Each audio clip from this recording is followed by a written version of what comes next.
Hi everyone, today I'm with Scott Wright, and they sometimes call him Mr. Scotty Sunflowerseed. Scotty Sunflowerseed. Scott, I've met Scott. We're at a primitive skills gathering in Arizona. Scott lives in southern Utah though. He's really passionate about growing sunflowers. In fact, this is a stalk from... Yeah. Made a walking stick out of a sunflower stalk, so God, that thing's huge. a lot of uses for them. And that just grew in one season. Yes. Right? Yeah, because they're annuals. Yep, annuals for sure. And sunflower seeds, if you have bought the video set, then you know one of the things I'm really fascinated about sunflowers are for one of the more difficult things to grow in your backyard are going to be fats and oils. And sunflower seeds, and then pressing the sunflower seeds is a way that you can make home scale oil. So I've always been interested in growing sunflower seeds, and I haven't actually done as much of it as I would like to, but Scott's Scotty Sunflowerseed. And Scott was saying they're really easy to grow. Yes, very easy. I started growing just a few years ago. I've got a pretty decent sized garden plot at my house. So the first year I grew them, I just surrounded the whole garden plot with sunflowers, and I planted about 50 my first year.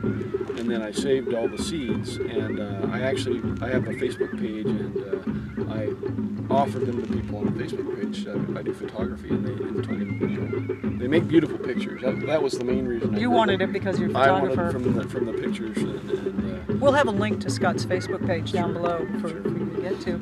And that first garden, though, because they grew so high, the whole shaded it out. Is that right? Well, the first year I put it right around the outside edge and planted the garden in the middle, and I only did about half. But the second year I thought I was going to have a big sunflower garden. I had all these seeds, so I put about 250 in. Uh-huh. And so 5 times as many as I had before. I put in a big plot in the middle, and then I surrounded this one area of really fertile soil where I was going to put my tomatoes, not thinking, wow, these are going to get 10 feet tall and shade all my tomatoes. So you didn't get any tomato production, but you had... Yes. Now, that brings up a good question. So am I going to need... Are these like, we divide annual vegetable crops into do they really need a lot of fertility, or can they get like the beans? Can they just do okay on a little bit? Yeah, I haven't fertilized these at all, and I don't have really fertile soil. I've just moved into this place a few years ago, and I've been working on getting it organically a little bit better. But so they grow well with less than fertile soil. Yep, yep, they do. And you're in southern Utah, so we're talking I'm hot actually and dry. in northern Utah. Northern Utah. Yeah, Bountiful, which is just north of Salt Lake City. So, but we're still talking dry. Yes. And hot in the summer, and these plants are doing well. Yep. They're very resistant to drought conditions. They do need watering. Probably maybe just a little bit less water than a tomato, for example. Okay. And so they're okay to dry out a little bit, and they come back if they start to droop a little bit. They'll come back if you water them, and freeze resistant too. I got down to about 20 degrees with some of the smaller plants, and they survived. And you and I were talking earlier that a lot of times it's best to go ahead and just direct seed them out versus transplanting them the way the biointensive gardening method would recommend, for example. So, and because they can handle that a freeze or a frost, it's okay to direct seed them. You put them out at what time? End of March for our area is when I've been planting, and they sprout pretty quickly. It only takes a couple of weeks for them to sprout, and you see just a little kind of split leaf come up and start. And see those dicots come in? Yep. Yeah. And they grow fast. They really grow fast. So take off. And you've been getting these gigantic heads. About 12-inch heads from the biggest ones, and the tallest one I had was about 11 feet tall. So wow, it's big. And you're getting a big crop. Do you have any idea like what one of those heads of one seed will give you? How many seeds do you have? By number, I would say probably 500, somewhere in that range. Of the plants that I planted, not all of them got huge, because the ones that I planted together kind of fought each other for sunlight a little bit. They do better, I think, a couple of feet between them. Okay, so 2 foot spacing. Yeah, I'd say about 2 feet, because the leaves are big and such. But I got a decent crop off that. I got about between 10 and 12 gallons. I have 2 5-gallon buckets that are totally full, and then I've got others that I've just, I've had those to use in bird feeders and things like that. So. Wow. So you get like a couple of gallons of seeds off of one plant then?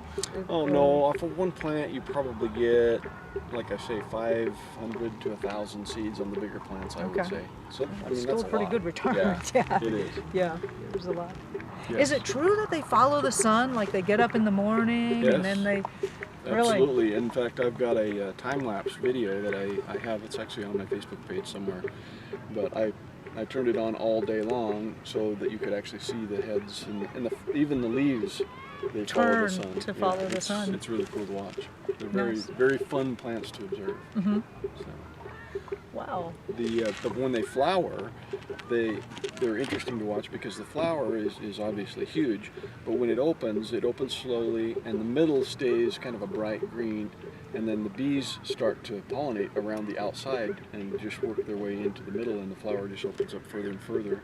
And the inside of the flowers, it's like each seed has its own little bud, and the bees and moths even and different things pollinate them. That's a characteristic of the ACA family, Yeah. which is actually, that's a grouping of flowers rather than one big flower. Yeah, So, yeah, it's very cool.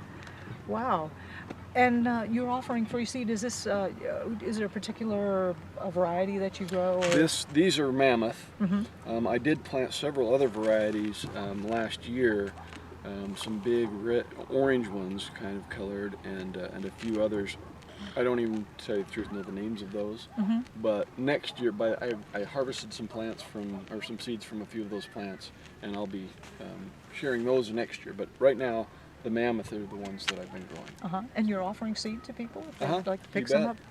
Yeah. If anybody wants to get them, what I've done is just had people pay shipping. I've got a PayPal account. I just have them put $5 in the PayPal account, and I send seeds. Yeah. Wow, Yeah. that's nice. Well, we'll have that link down below Sure, also. But absolutely. you know, that mammoth is a pretty common Yeah. variety. You can pick that up Yeah. almost anywhere. Sure. Well, I hope this inspires you to grow sunflower seeds. It's inspired me. Yeah, a I'm lot of going to fun. have some going. I'm going to put them on the north side of my garden so they don't shade out That's a good idea. everything else that's going on. And I imagine with them being so tall, you're going to need to protect them against wind. You're not going to want a real windy. Yes. You're going to need to... Yeah, they will blow over if it gets really windy, and there's been a few that I've had to tie up. But as long as you keep the soil underneath pretty loose to begin with, the seed will go down and make a real good root system. And you know, if it's this big around, Yeah. it's not going to blow over. But some of the smaller ones will. So pretty amazing. it's good to protect them. Well, thank you They're an amazing so much. plant. I love 'em. Scotty Scotty Sunflowerseed. This is it. Here's the man. Hey, y'all. We'll see you on the next video. This is Marjory Wildcraft. And you can grow your own groceries. It's true.